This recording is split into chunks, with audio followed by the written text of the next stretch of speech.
Hello everybody. Let's take a little walk, shall we?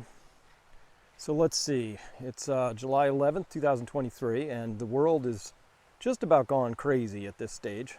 Welcome to Honey Badger Farm. By the way, our September Honey Badger event is coming up. It's online now. People can order tickets. Of course, all our key supporters come for free, and our insiders, of course, get a deal, and everybody else gets to pay full price, except there is still early bird special on that. So if you want to check in on that now, you can come, and this is where you'll be going. Let me flip this around.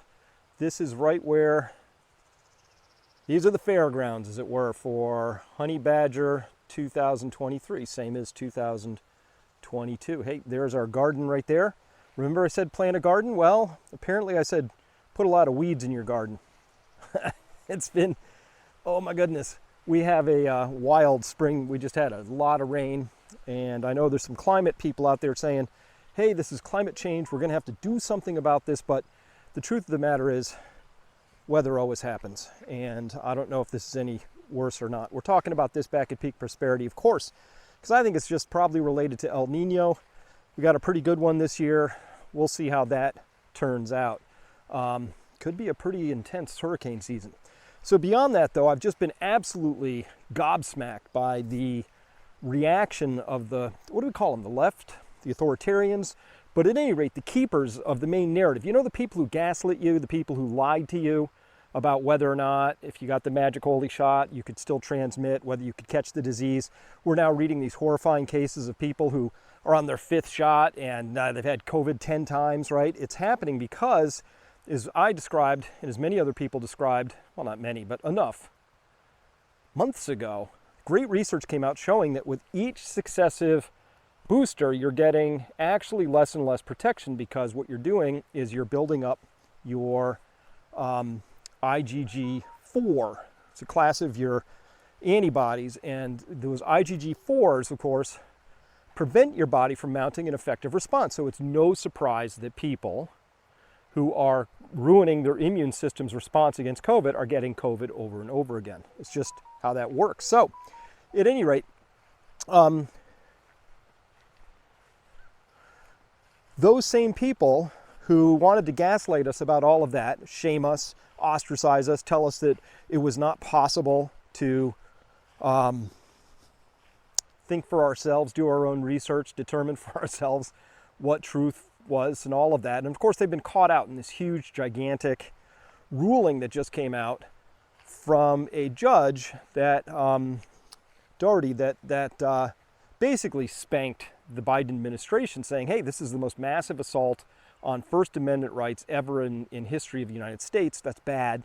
So of course, the Biden administration has no clue what they've done wrong. Doesn't even register on there. Like, should we rethink this? No. Hey, you know what they're doing? They're busy saying it's time for them to just double down because they didn't do anything wrong.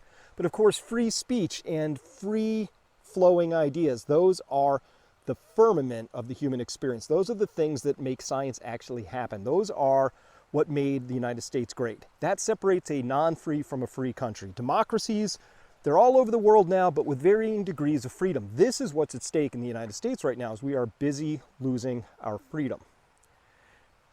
It's a little passive. There are people who are busy taking our freedoms away and working very hard to do that. And I don't know why. Maybe they're just poor students of history. Maybe they just don't really have a good idea about how the world works.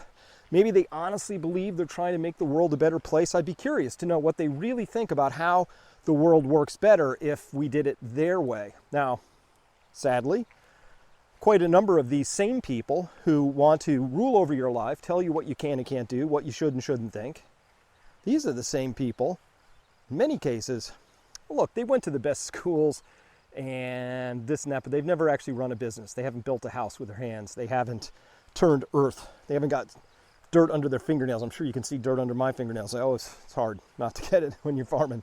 So I don't think they really understand how the world works, and that's a problem for me, because we're going to need really clear-eyed individuals at this point who are making good decisions.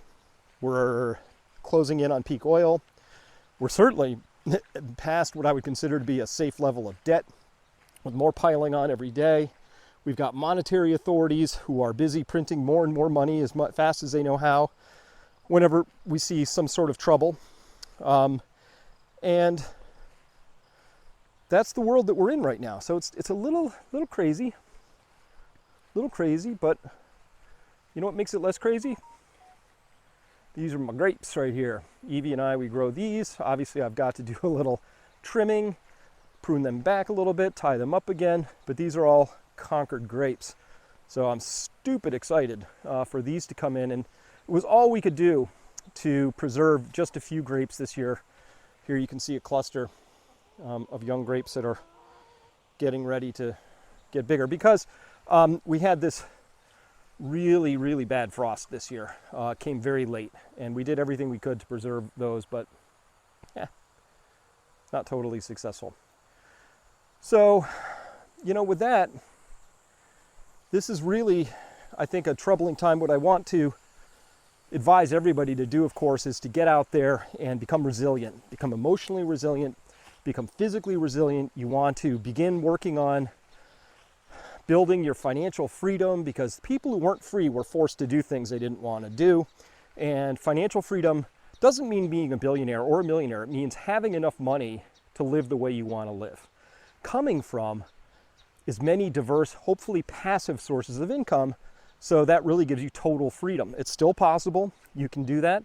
This is something we talk about at Peak Prosperity all the time. You should also make sure that your money is managed really well by people who can talk about the world in this way, such as, oh, hey, do you see the BRICS are talking about making a gold-backed currency?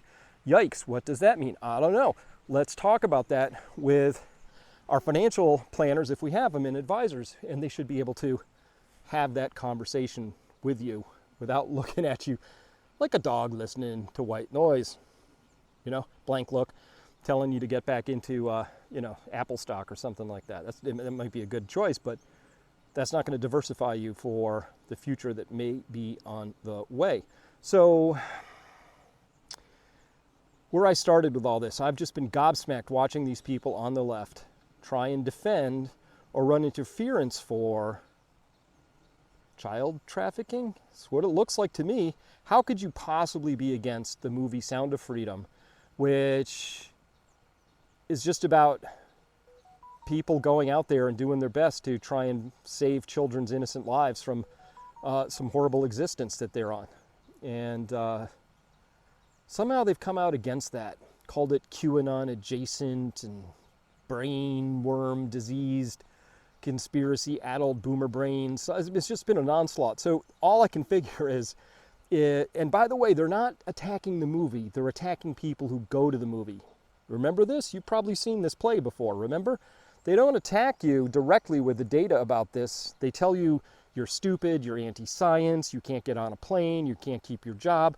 Those are the kinds of things they do. They do those all the time. So if you read these articles that really how much they hate this movie, Sound of Freedom, which is about exposing and therefore stopping child sex trafficking, then the way they're going about that is they're trying to shame you into not going. And of course, that backfires on people like me, probably like you as well. Backfires bigly, because the more you tell me I can't do something in this day and age, the more I'm going to do it. And the more you tell me not to look in a certain direction, the more I'm going to be looking in that direction. Remember, the media commits sins of omission and commission. Omission is where they just leave stuff out. They forgot to tell you important context. Things just happen out of nowhere, as if there were no history at all, and or they just leave stuff out entirely. Sins of commission is where they just lie, flat out lie. And they're increasingly doing that. It's getting increasingly strident. It makes me feel like we're getting closer and closer to the end game in this story. I don't know how much more time we have left. I'm praying for years at this point in time, because our field is just coming in and we're working hard on building community around here and figuring out how to get on with the business of surviving and thriving should greater calamities visit this world, which seems likely, given the knuckleheads who have put themselves in charge. So with that, hey, come on by Peak Prosperity. We'd love to have you there. We have an incredible community of people. Our model at Peak Prosperity is context, good people, and actions. So if you feel anxious at all, it's possibly because you know something about how screwed up the world is, but you haven't taken the actions you need to be safe and secure about that.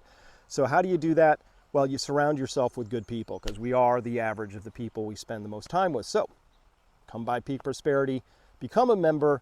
I'd love you to see you there because, hey, I'd love to get to know you, and you're going to love meeting all the other people there. With that, thank you for coming with me on this beautiful, gorgeous walk. Look, the world has not ended. Everything is gorgeous here, and let's keep it that way. Remember, plant a garden, and it didn't have to be this way. Bye-bye.